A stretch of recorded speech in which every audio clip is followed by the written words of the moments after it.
Do you want your gadgets to be faster? What if your phone can cut the time it takes to complete tasks, or your computer can compute way faster? Most of us do, but with the state of current technology, the truth is they are likely to get much faster than they are. For the past decade and a half, the clock rate of single processor cores has stalled at a few gigahertz, and it's getting harder to push the boundaries of the famous Moore's Law.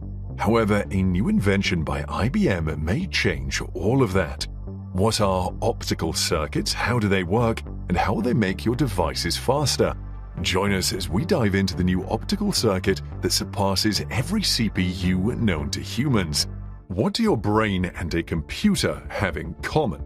Nothing, really. However, there are similarities in how the two work. For example, your brain contains around 100 billion cells called neurons, the tiny switches that let you think and remember things. In the case of computers, they contain billions of miniature brain cells. The brain cells are known as transistors, and they're made from silicon, a chemical element commonly found in sand. But how does a transistor work? Depending on how you look at it and how much expertise you have in tech, a transistor is simple or complex. A transistor is a miniature electronic component that can do two different jobs. It can work either as an amplifier or a switch. When it works as an amplifier, it takes a tiny electric current at one end, an input current, and produces a much bigger electric current and output current at the other. In other words, it works as a current booster. Did you know hearing aids were among the first uses of transistors? A hearing aid has a tiny microphone inside that picks up sounds from the world around you and turns them into fluctuating electric currents. These are fed into a transistor that boosts them and powers a tiny loudspeaker, so you can hear a much louder version of the sounds around you. Transistors can also work as switches. A tiny electric current flowing through one part of a transistor can make a much bigger current flow through another part of it. Or you can say the small current switches on the larger one. This is basically how all computer chips work. For instance, a memory chip contains hundreds of millions or even billions of transistors which can be switched on or off individually. Since each transistor can be in two distinct states, it can store two different numbers, 0 and 1. By piling billions of transistors on a chip, it can keep billions of zeros and ones and almost as many ordinary numbers and letters or characters. Transistors are made from silicon, which does not typically conduct electricity. Silicon is a semiconductor, which means it's neither really a conductor nor an insulator. But how do transistors work inside, say, your computer? You can put a few transistor switches together to make something called a logic gate, which compares several input currents and gives different outputs. Logic gates let computers make straightforward decisions using a mathematical technique called Boolean algebra. Unless you are keen on designing your own computer, the explanation doesn't get simpler than that. However, there is a problem with transistors. Most people have heard of Moore's Law, an axiom by Gordon Moore, one of the co-founders of Intel. The law suggests that electronic devices double in speed and capability about every 2 years.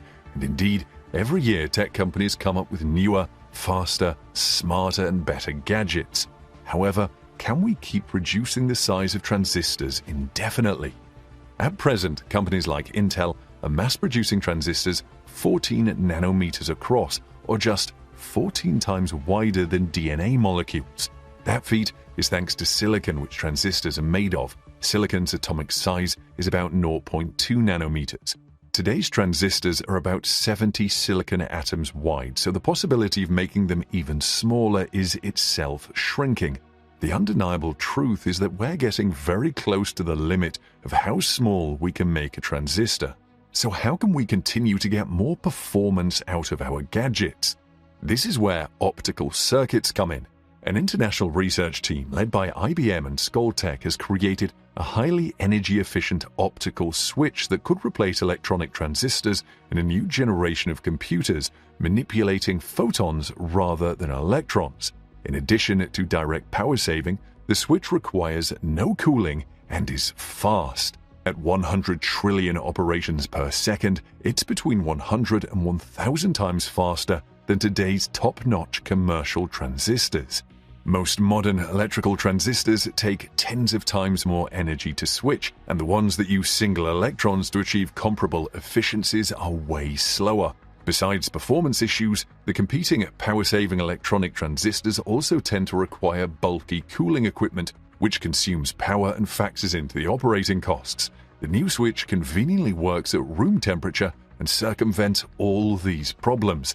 In addition to its primary transistor-like function, the switch could act as a component that links devices by shuttling data between them in the form of optical signals. It can also serve as an amplifier, boosting the intensity of an incoming laser beam by a factor of up to 23,000. So how does an optical transistor work? The device relies on two lasers to set its state to 0 or 1 and switch between them. A very weak control laser beam is used to turn another brighter laser beam on or off. It only takes a few photons in the control beam, which is why the device is so efficient.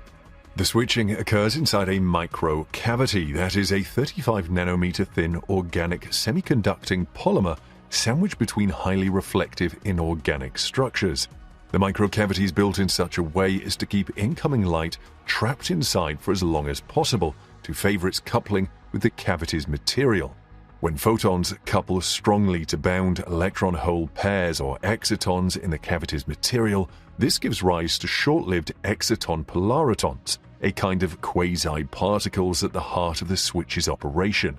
When the pump laser, that is, the brighter one of the two, shines on the switch, this creates thousands of identical quasi-particles in the exact location, forming so-called Bose-Einstein condensate, which encodes the 0 and 1 logic states of the device.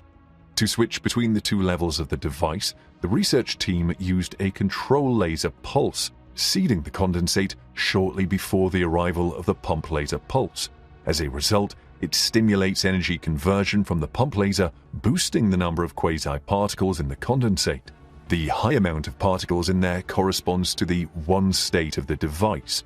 The researchers used several tweaks to ensure low power consumption. First, efficient switching was aided by the vibrations of the semiconducting polymer's molecules. The trick was to match the energy gap between the pumped states and the condensate state to the energy of one particular molecular vibration in the polymer. Second, the team managed to find the optimal wavelength to tune their laser to and implemented a new measurement scheme enabling single-shot condensate detection. Third, the control laser seeding the condensate and its detection scheme was matched in a way that suppressed the noise from the device's background emission. These measures maximized the signal-to-noise level of the device and prevented an excess of energy from being absorbed by the microcavity, which would only serve to heat it up through molecular vibrations. One challenge the team faced was the ability of silicon to absorb visible light. While necessary for capturing sunlight in solar panels, this is not great for a waveguide where light absorption means signal loss. To deal with the absorption issue, the researchers opted for nanostructures called high-contrast gratings. Such a grating consists of nanometer-sized posts lined up to form a fence that prevents light from escaping. The posts are 150 nanometers in diameter at a space so that light passing through them interferes destructively with light passing between them. There is still some work ahead of the team to lower the overall power consumption of the device, which is currently dominated by the pump laser that keeps the switch on. A route toward that goal could be perovskite supercrystal materials they're exploring with collaborators. They have proven excellent candidates given their strong light-matter coupling, which in turn leads to a powerful collective quantum response in the form of superfluorescence. Let's hear what you think of the new optical circuit in the comments section below.